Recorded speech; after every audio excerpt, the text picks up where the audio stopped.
mean, I appreciate everybody that watches this stream because I love food and I love talking about food, and you guys let me do that. So thank you guys for being who you are to me and to each other and to the stream. I feel like Food and Drink is definitely, it's just a really positive neighborhood, you know, here on Twitch. And so thank you guys for being part of my little neighborhood here.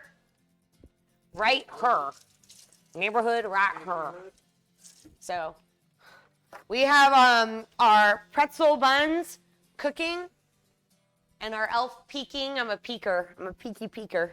I'm going to probably let them cook and then do a quick egg wash on them, salt them, and then let them cook again. But, oh, wait, I don't need this anymore. But I don't want to egg wash them too early. Sometimes they get really dark before they cook, and that's not really the look I'm going for here. All right, so I'm doing my Hasselback potatoes now. I've thin sliced all my potatoes, and now I'm picking really thin little slices of butter and putting them in between the slices of the potato so that, first of all, the steam from the butter is going to cook the potato better, and then that butter is going to soak into that potato as it cooks and hopefully be really super wonderful, delicious. If you're looking, it ain't cooking. Cold beer and food. Yes. I'm making like these lemon cocktails. Very delicious. Highly recommend. Would make again. Already made. This is my second one though, and I'm not on enough sleep to drink more than 2 drinks tonight. This is for reals. Pro tip. If you're cooking, it ain't. If you're looking, it ain't cooking. What was I not looking at? The camera. I never look at the camera because I'm trying not to chop my hands off. You know, I haven't chopped any fingers off yet. I've had some cuts though. Everybody here can tell you I like super glue. It's my go-to cut remedy. Pro tip about the butter in the potatoes. Oh yeah. Oh yeah, to get the butter in there. Well, I mean, and butter is butter anyway. Butter and potatoes are just like, they were meant to go together.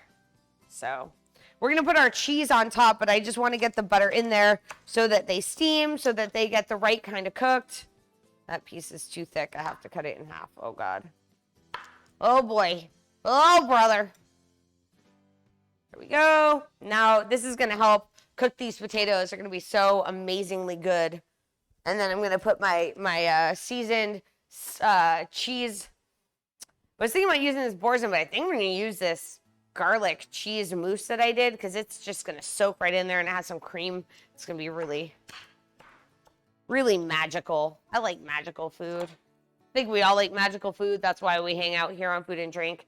You guys, magical food. Let's talk about Kanara's cake today. She made a from scratch red velvet cake, and it was very red and velvety looking. So I hope that it was as delicious as it looked, Kanara, because you did quite the job. Quite the job with it, I will say. Quite the job. There we go. Got that. Got plenty of that butter in there, and now I'm just doing this in like a little baking tin. Oh, it was so good. I bet. And then I'm going to squeeze some of this mousse on top. Now remember, it's a mousse, so it's whipped cream cheese and heavy cream. And as that cooks, that cream is going to kind of cook out. And all this... All right. All this yummy stuff is going to melt into my potatoes. And it's going to be so good. So I'm piping it because I had it in a piping bag, but also because that's the easiest method of delivery for this particular situation. Used every single darn bowl I own. Yeah, dude. My cake streams, always a lot of cleanup. Like, so much cleanup. And then I have, like, the little spinny thing. Yeah. All right. I think this is going to be pretty good.